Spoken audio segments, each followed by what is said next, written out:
오늘 하나님 주시는 말씀은 에베소서 6장 10절에서 20절 말씀 되겠습니다.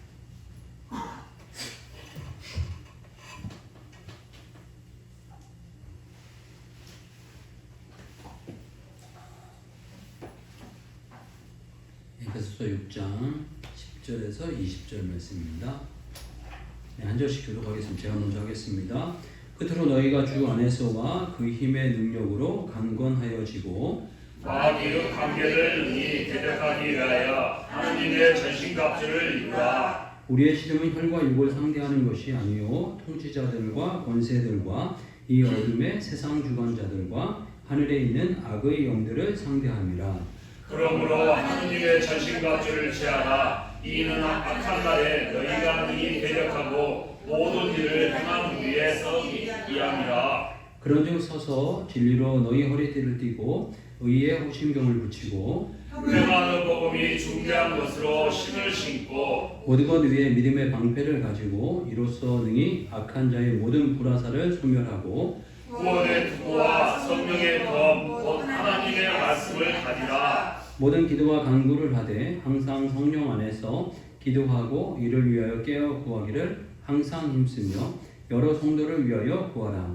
또 나를 위하여 구할 것은 내게 말씀을 주사 나로 입을 열어 복음의 비밀을 담대히 알리게 하옵소할 것이니.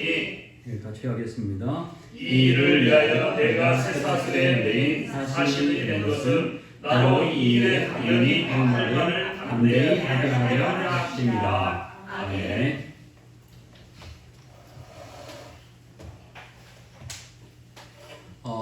이 에베소 말씀에 이제 거진 마무리를 짓게 되면서 저희가 이 에베소서를 거진 그 8, 9개월 이 연초부터 거진 하지 않았나 이런 생각을 갖게 됩니다. 그 에베소 속에 주신 풍성함과 또 에베소를 특별히 이 바울이 사랑했고 그 지역 사람들에게 특별한 애정들을 많이 보였다라는 부분들을 생각하면서 저희 말씀을 많이 묵상하게 되었는데요.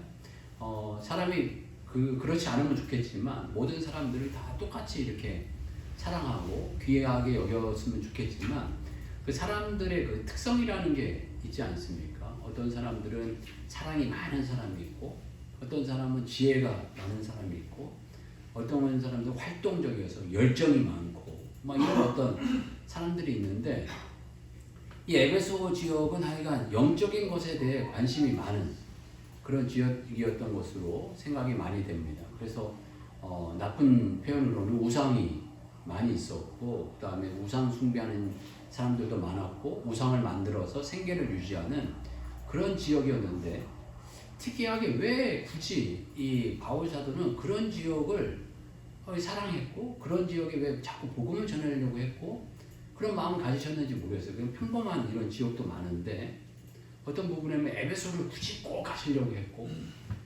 성경이 막아서 못 가게 했는데도 불구하고 나중에 이제 돌고 돌아가서 또 에베소 지역을 찾아가셨고 또 에베소 지역을 찾아가셔서 복음을 증거했는데 그 지역에서 다른 지역하고는 다르게 짧으면 짧고 길면 길지만 2년이라는 기간 동안에 두라노소원이라는 신학교를 세워서 매일 그것도 강론을 하고 가르치고 이 사람들에게 권면을 하는 역사가 일어나게 되었다는 거죠. 그런데 이렇게 영적인 것에 대한 관심이 많고 일단 반응이 좋았던 것 같습니다. 그러니까 매일 했겠죠. 반응이 안 좋은데 매일 할 수는 없지 않습니까? 그러니까 사람들이 매일 복음을 듣고 싶어 했고 매일 뭔가 반응을 했고 이 복음 듣고 이 하나님의 말씀 듣고 깨닫는 것을 너무너무나 즐거워하고 좋아하는 그런 마음들이 있었다는 거죠. 그래서 지금 생각하면 저희는 2년이라는 기간이 별 기간 아닌 것 같지만 이 당시에 2년은 상당히 긴 기간이거든요. 그 바울이 지나왔던 사역들을 보게 되면 한두 달, 2주 이렇게 있었는데도 교회가 세워지는 역사가 있었는데 한 곳에 2년이라는 경우는 상당히 긴 기간이었는데 이렇게 애정을 많이 쏟아부은 이 지역의 말씀의 맨 마무리를 하나님의 전신갑주라는 주제로 마무리를 이렇게 하고 계시다는 거죠. 그런데 이 하나님의 전신갑주라는 이 말씀이 나에게 매력적인가? 그리고 요즘 우리 사는 우리의 세대에게 이 말씀이 매력적일까? 그리고 또 다른 이 서신서에서도 이 하나님 전신갑주와 같은 이야기로 마무리를 하는가? 그렇지 않은 경우들이 많이 있습니다. 어떤 경우에는 뭐 책망을 하는 경우도 있고, 어떤 경우에는 부탁을 하는 경우도 있고, 이런 어떤 것으로 이게 마무리를 하는 경우들이 많은데, 저희가 뭐 하여간 에베소서 끝나면 빌립보서를 좀 묵상하려고 하는데, 빌립보서는 특별한 애정과 사랑이 있는 그런 첫사랑이 어떤 있고, 그 다음에 어떤 이 빌립보서는 헌신이 있는 그런 어떤 지역이죠. 그래서 빌립보서의 마무리를 헌금해라 이렇게 이야기를 해요. 헌금 좀 해서 돕고 이런 얘기를 해요. 그런데 다른 이렇게 그 서신들 보게 되면 마무리를 갖다 헌금해라 이렇게 하고 마무리하는 경우는 없는 거예요. 그러니까 그만큼 이 빌립보서가 바울에게 대한 이렇게 헌신이라든가 마음이 좋았고, 물질 얘기를 이렇게 편안하게 할 수 있는 거는 그만큼 신뢰가 쌓였다는 거죠. 이 에베소는 어떤 면에서 영적인 거에 대해서는 반응을 많이 했고 애정을 많이 쏟았지만 이렇게까지 편안하지는 않았다는 거죠. 물질 얘기를 하는 만큼 편안하지는 못한 그런 어떤 그 지역이 아니었나 이런 생각을 갖습니다. 그리고 또 데살로니가도 반응은 좋았지만 물질적인 어떤 얘기를 아예 못하고 나중에 자비량으로 내가 너희를 섬겼다 이렇게 표현을 하거든요. 그런데 그냥 특이한 곳이 이제 빌립보 같은 경우는 특이하고 독특한 표현을 이렇게 또 하시는 이런 어떤 표현들을 하고 계시는데, 그러니까 하여간 에베소는 이런 마무리를 짓고 있다는 이 영적인 것에 반응이 기뻤던 이 에베소 지역 영적인 것으로 마무리를 이렇게 하고 계시는데, 우리가 사는 이 시대, 지금 이 시대에 영적인 것으로 뭔가를 마무리를 지으면 우리가 와 대단하다 이런 어떤 반응을 보일까 아니면 그렇지 못할까 이런 생각을 갖는데, 제 개인적인 생각으로는 그렇지 못하지 않을까 하는 생각을 갖게 됩니다. 어떤 부분에서 이 영적인 것에 이 전신갑주에 대해다가 조금 뭔가를 덧입힌다면, 양념을 덧친다면, 너희가 전신갑주를 제대로 입고 제대로 취하면 엄청난 복이 임할 거다. 엄청난 능력이 임할 거다. 세상을 지배하게 될 거야. 세상을 다스리게 될 거야. 큰 보상이 있을 거야. 하나님께서 약속하신 그 어떤 약속의 성취가 놀랍게 일어날 거야. 나는 어떤 양념이 첨가됐으면 아마 큰 반응을 보이지 않았을까 하는 생각을 갖게 돼요. 그런데 그런 어떤 의미도 약간 첨가되어 있지만, 그런 의미보다는 그냥 영적인 것에 더 이렇게 강조한 이런 어떤 말씀으로 마무리를 짓고 있다는 거예요. 요즘 시대를 보게 되면, 저희 어린 시절에 보게 되면 이런 표현을 많이 했어요. 배부른 돼지보단 배고픈 소크라테스가 낫다. 이런 소리를 많이 했어요. 사람은 살아갈 때 배부른 돼지가 되기보다는 배고픈 소크라테스로 살아가는 게 좋다. 이런 어떤 이야기를 많이 했어요. 근데 왜 이런 소리를 많이 했나? 라는 생각들을 해보게 되면, 우리나라 역사상 보게 되면 우리나라 자체가 선비 민족이라는 이야기를 많이 했어요. 그러니까 우리나라 그 내면의 이 밑바탕에 물질보다는 정신세계가 훨씬 더 위의 세계다 라는 마음이 있었어요. 그래서 이 상업하고 이 물질을 벌고 이런 것들을 천시했어요. 어떤 부분에서 그 위에 그 선비, 양반 이런 어떤 정신이 너무 있었기 때문에 경제가 이렇게 잘 못 돌아갔다 이런 어떤 단점도 있지만, 그러니까 정신세계에 대한 어떤 우선시하는 그런 모습들이 있다는 거예요. 그래서 이 마을에 가장 존경받는 인물이 누구시냐? 라고 하면 훈장 선생님. 그래서 훈장 선생님을 그렇게 이제 귀하게 여겨줘. 군사하고 일체라고 해서 이 임금과 아버지와 이 사부님, 어떤 면에서 군사부니까 어떤 면에서 임금과 사부님을 먼저 두고 그 다음에 아버님을 둔 거예요. 그러리만큼 이 어떤 이렇게 정신세계를 지배하고 있는 분에 대해서 대단히 우리가 가치를 뒀고 존경했고 이러한 모습이 있었다는 거예요. 근데 요즘 시대를 향해서 이런 소리를 하면 젊은 사람들은 웃지 않을까 하는 생각이 들어요. 요즘 세대는 이 배고픈 소크라테스보다는 배부른 돼지가 낫다. 이런 어떤 마음으로 저희들이 이렇게 살아가지 않을까 하는 마음을 갖습니다. 요즘에 이 저희 어린 시절에 보면 이념에 대한 이야기가 많이 있었어요. 저 군사 정권이고 이러다 보니까 이 어떤 공산주의냐, 이 민주주의냐, 하는 이념 전쟁에 대한 부분이 많이 있었거든요. 그러다 보니까 더욱더 이렇게 이념과 정신과 이런 부분에 대해서 더욱더 이렇게 반응을 많이 했던 게 아닌가 하는 생각을 갖게 됩니다. 근데 요즘에는 이념 이런 것들이 없어졌어요. 내가 오늘 잘 먹고 잘 사냐, 이게 더 중요하다 보니까 요즘에 보니까 그 신문지상에서 보면 러시아에서 이 군인들을 이렇게 모집하고 예비군을 모집하고 이러는데 도망가는 사람이 너무 많다. 그러니까 러시아 탈출, 그 군대 안 끌려가려고 도망가는 사람들이 많다. 이런 이야기들을 많이 하고 있더라고요. 근데 지금 되게 보면 저희 윗세대, 저희 세대들은 좀 이렇게 오락가락하는 세대인 것 같고요.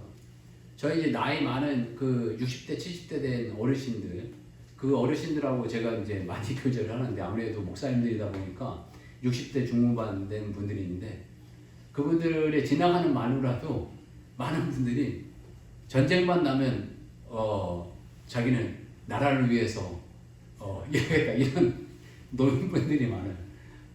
군대에서 안 불러줄 텐데요. 그래도 가겠다. 이런 분들이 마누라한테 농담으로라도 전쟁 나면 집안일은 당신이 다 돌보시오.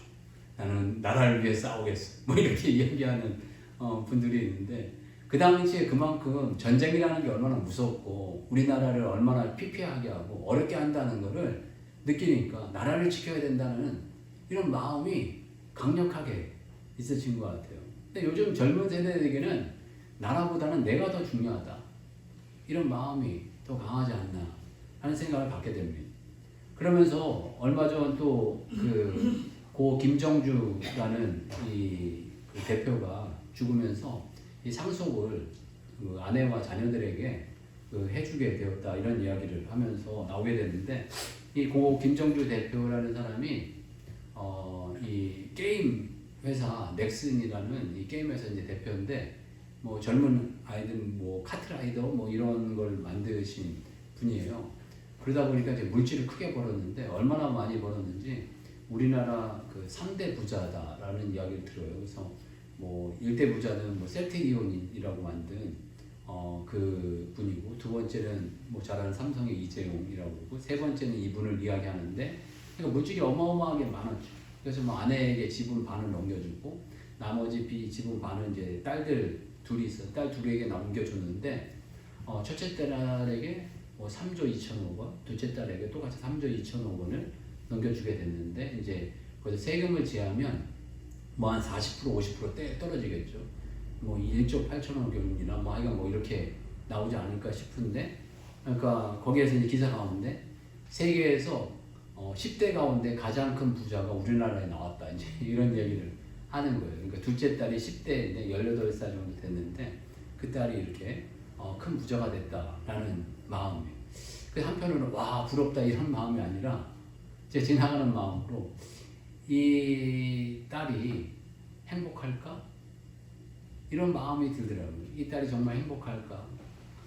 아버지는 정말 그렇게 많은 돈을 가졌는데 우울증에 힘들어서 정말 생을 마감을 해버리고 또 이 생을 마감한 그 아버지가 없는 그 상황 가운데 이 물질을 많이 갖고 있는 이 딸이 정말 행복할까? 이런 마음을 한번 갖게 됩니다. 정말 행복하다면 그 행복이 실상일까? 허상일까? 이런 생각도 다시금 이렇게 해보게 되더라고요. 너무 극단적인 이야기지만 물질에 취한 이 인생 가운데 우리들의 모습이 이러한 모습이 아닌가 하는 생각들을 가져보게 됩니다. 그러면서 이 시대 가운데 조금 어떤 부분에서 저급해 보일 수도 있고 아니 조금 수준 낮아 보일 수도 있지만 우리가 이 뭔가를 보상을 원하고 물질을 원하는 이 세대 가운데 하나님의 이 말씀에도 분명히 보상이 있다. 어떤 상급이 있다. 이런 마음을 가져야 되겠다. 이런 마음을 다시 한번 갖게 되는 것 같아요. 저 자신도 보게 되면 이 젊은 시절 주님을 만나고 난 다음에 순수함에 주님이 좋습니다.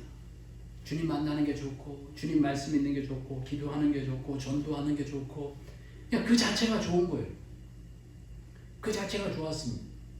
그런 때 없으셨나요? 그 자체가 좋은데 저만 그랬나요? 그 자체가 저는 좋더라고요. 교회 오는 게 좋고 봉사하는 게 좋고 뭐 하는 게 좋고 그냥 막 다 좋은 거예요. 그런데 어떤 순간이 이렇게 지나니까 그 좀 나이 지긋한 그 선배 되시는 분들이 자꾸 나이가 드시더니 보상을 이야기하시더라고요. 하나님의 상급을 이야기하고 보상을 이야기하고 그래서 보상 안 줘도 난 좋은데 막 이런 마음이 있었는데 저도 이제 그 나이가 되다 보니까는 이게 이제 순수하지 않은 것 같아요. 이제는 뭔가 이렇게 열정도 빠지고 매너리즘도 빠지고 막 이러다 보니까는 아니다. 이제는 상급을 좀 생각해야 되겠다. 상급을 보면서 채찍질 해야 되겠다. 이런 마음을 갖게 되더라고요. 이렇게 보게 되면 이 말씀 가운데 그냥 이렇게 이 에베소 교회 같은 경우에는 상급에 대한 이야기를 안 했지만 디모데후서를 보니까 상급과 함께 이야기를 하시더라고요. 바울이 네가 하는 훈련에는 상급이 있다. 보상이 있다. 이런 이야기를 하더라고요.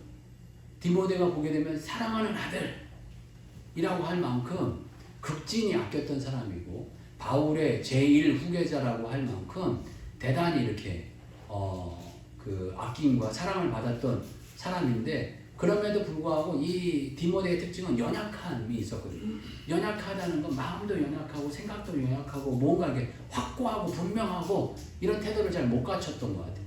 그런데 그런 이 디모데를 향해서 연약한 디모데를 향해서 이 바울이 그 맞춤형 훈계와 맞춤형 권면을 하는데 상급이 있다라는 이야기를 하고 있는 거예요.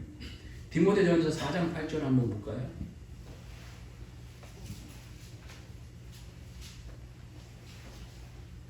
디모데전서 4장 8절입니다. 디모데전서 4장 8절 같이 한번 읽어보겠습니다. 자, 시작. 육체의 연단은 약간의 유익이 있으나 경건은 범사에 유익하니 금생과 내생의 약속이 있느니라. 아멘.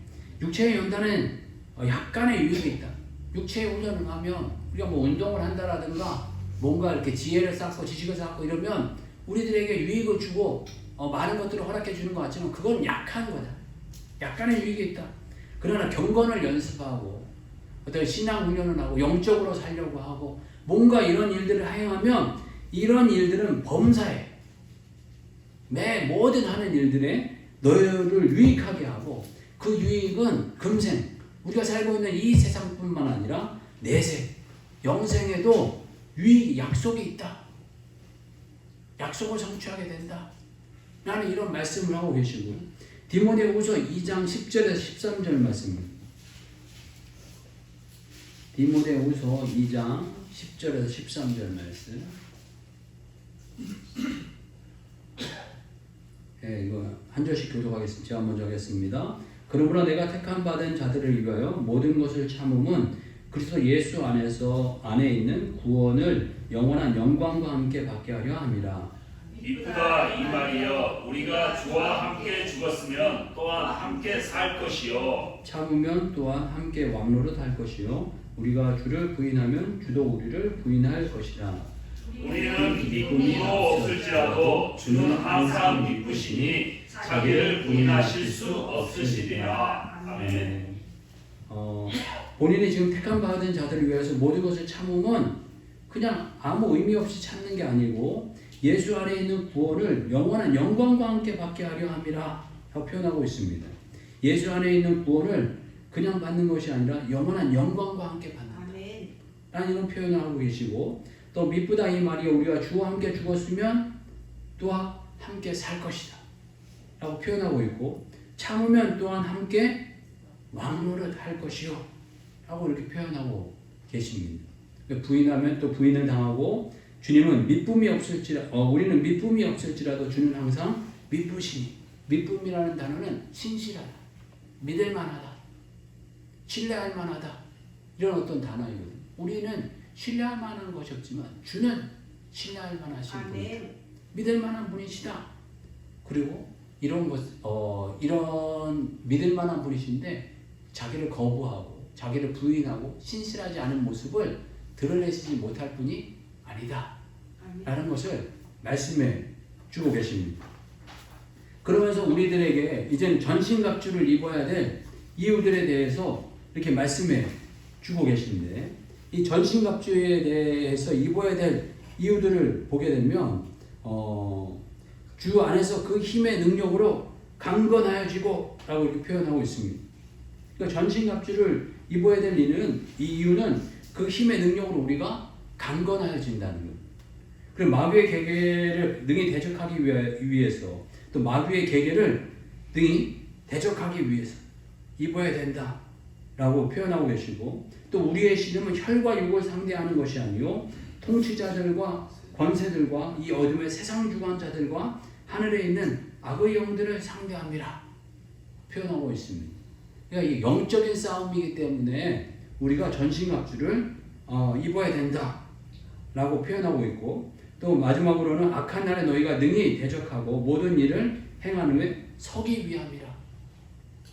굳건하게, 이게 어떤 부분에서 선다라는 이런 표현을 이 바울이 가끔씩 하실 때가 있는데, 선다라는 이 표현은 어떤 부분에서 이게 당당하다, 승리하다 라는 어떤 이런 모습이 아닌가 싶습니다. 이 당시에 어떤 전쟁이 많이 있었고, 전쟁에서 승리하게 되면 많은 유익이 있었고, 많은 전리품을 얻었고, 많은 이런 것들이 이루었기 때문에 전쟁과 비교하면서 우리 이 믿는 사람들을 전신갑주를 입어야 되는 이런 모습이 아닌가 라는 모습으로 이야기하고 있습니다. 요즘 시대 같았으면 이 바울이 무슨 이야기를 하셨을까? 이런 생각들을 해보게 되는데, 요즘 운동들을 많이 하니까 운동을 좋아하고 운동을 많이 하려면 또 요즘에 운동 장비들을 많이 구하잖아요. 그러니까 뭐 저도 다양한 운동을 많이 한 건 아니어서 잘 모르겠지만, 만약에 걷는 거는 운동을 잘한다고 하면 좋은 신발을 장착하고, 또 통풍이 잘 되는 옷과 햇빛을 가리는 선캡이라든가, 또 겨울에는 좋은 장갑, 바람막이, 이런 것들을 잘 장착하는 어떤 모습으로 이야기하신 것이 아닌가라는 생각을 갖게 됩니다. 주님의 이런 어떤 모습은 좋은 어떤 전쟁을 위한 도구이고 모습이다 라고 이렇게 말씀해 주고 계십니다. 그리고 이 전신갑주를 표현하실 때 몇 가지 특이한 표현을 하고 계시는데, 이 전신갑주는 하나님의 전신갑주다 라고 표현하고 있습니다. 이 전신갑주의 하나하나의 내용이 너희 것이 아니라는 거예요. 너희 제품이 아니고 하나님의 제품이라는 거예요. 메이드 인 갓이라는 거예요. 메이드 인 갓. 메이드 인 휴먼이나 메이드 인 인간이 아니고 메이드 인 갓으로 장착하라 라는 것입니다. 그리고 전쟁에 있는 모든 도구들은 군인이 다 만들지 않습니다. 이 방위산업 업체라고 그러죠. 방위산업 업체에서 다 만들어서 주는 거예요. 군화, 군복, 어떤 면에서 우리 소총, 가지고 있는 철모, 허리띠, 탄창, 저희는 포병이었기 때문에 포, 이런 것들을 군인이 만들지 않습니다. 군인은 그냥 사용만 하는 거예요. 그리고 일정 부분, 어떤 부분에서 철모를 장착하고, 어떤 면에서 이 소총을 장착하고, 탄창을 장착하고, 군화를 장착을 하면 그 장착한 것만으로도 갖게 되는 안전성이 있습니다. 보호함이 있습니다. 그걸 우리가 잘 사용을 못해도 그것을 장착함으로 갖게 되는 그런 어떤 보호함이 있다는 거예요. 여기서 보게 되면 전신갑주를 잘 사용해라, 전신갑주로 뭘 해라, 이런 얘기 아니라 그 전신갑주를 입으라, 전신갑주를 취하라, 이런 단어를 쓰시는 거예요. 그러니까 전신갑주는 뭔가 사용하기 전에 장착하는 거라는 거예요. 장착. 진리의 허리띠를 띠고, 의의 흉배를 붙이고, 구원의 투구를 쓰고, 성령의 믿음의 방패를 들고, 성령의 검을 들고, 복음의 신을 신고, 장착하는 거예요. 장착. 장착함으로 우리가 얻게 되는 유익이 많고 또 장착하기 때문에 일정 부분 그 전쟁에서 갖춰야 될 그 보호를 일정 부분 한다는 거죠. 이런 어떤 말씀을 해 주시고 계시고요. 그 하나를 이렇게 따져보게 되면 진리로 허리띠를 띠라 라고 표현하고 계십니다. 진리는 예수님이십니다.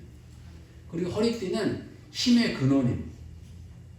예수님이 힘의 근원이시고 우리의 어떤 우리를 굳건히 세우고 든든하게 세우는 근본이 되신다 라는 것을 말씀하고 계시고, 의의 호신경은 이 가슴에 붙이는 가슴을 보호하는 것. 의라는 것으로 우리의 가슴과 마음을 보호한다는 것. 그런데 처음에 다시 말씀드렸지만 진리와 의와 복음과 이 모든 것이 하나님의 것이라는 것. 내 의로 호신경을 삼는 게 아니라 하나님의 의로 우리 호신경을 삼으라는 거예요. 우리의 의로 뭔가를 하려고 하면 사단마귀는 조롱을 합니다. 야, 네가 그게 의냐? 네가 행한 게 선이냐? 야, 네 성질 봐라. 네 성품을 봐라. 그게 의냐?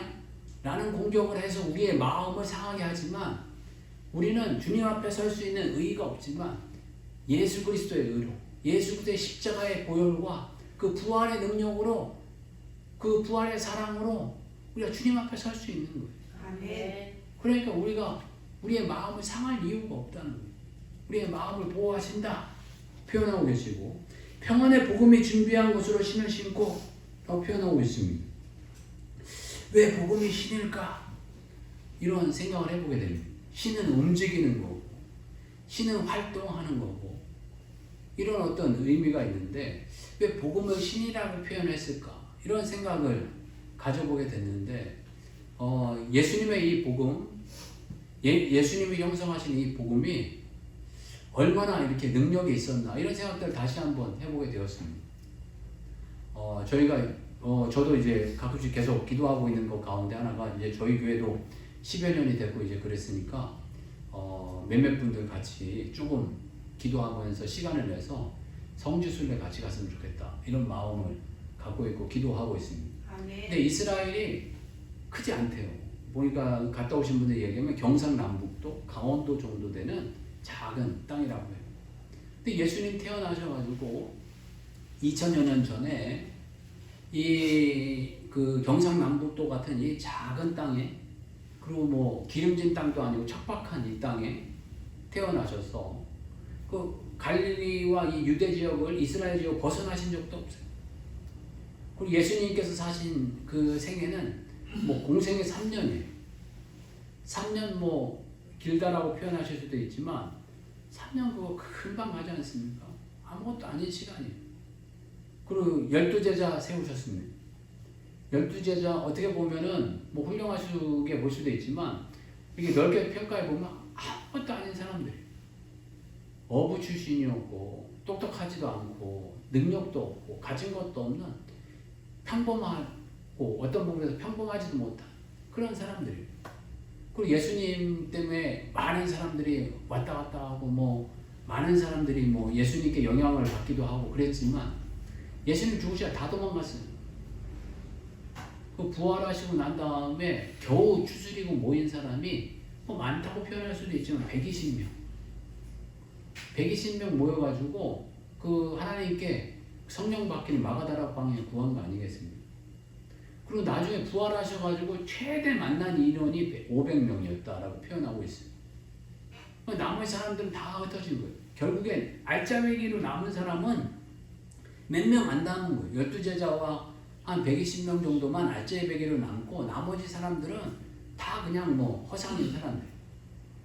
그 아무것도 아닌 그 예수님의 제자 그 12명과 그 120문도 전체에서 120문도가 2000년이 지난 지금 이 상황에 무슨 일이 벌어지고 있나요?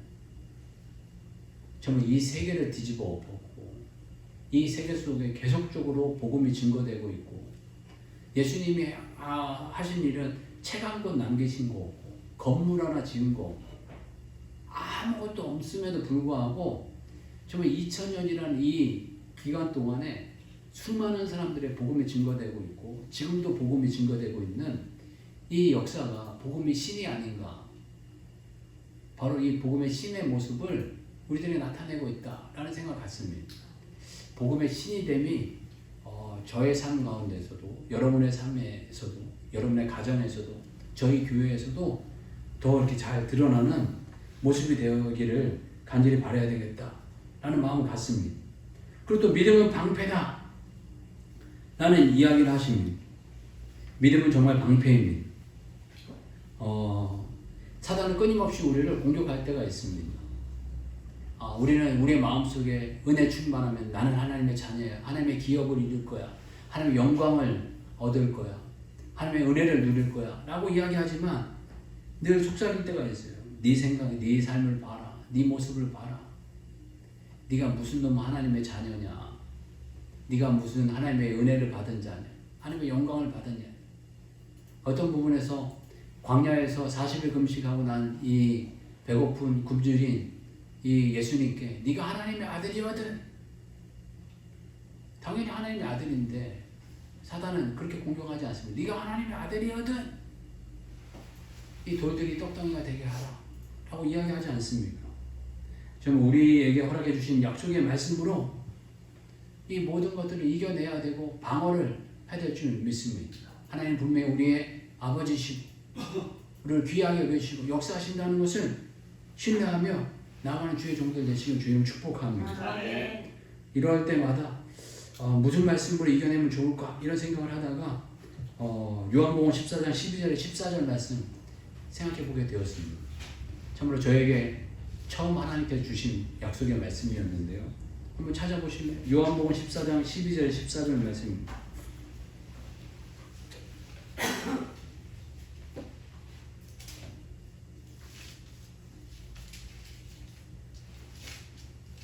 한 절씩 교독하겠습니다. 자, 오늘 하겠습니다.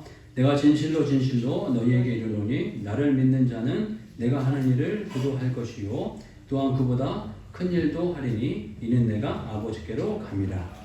너희가 내 이름으로 무엇을 구하든지 내가 행하리니 이는 아버지로 하여금 아들로 말미암아 영광을 받으시게 하려 함이라. 같이 하겠습니다. 내 이름으로 무엇이든지 내게 구하면 내가 행하리라. 아멘.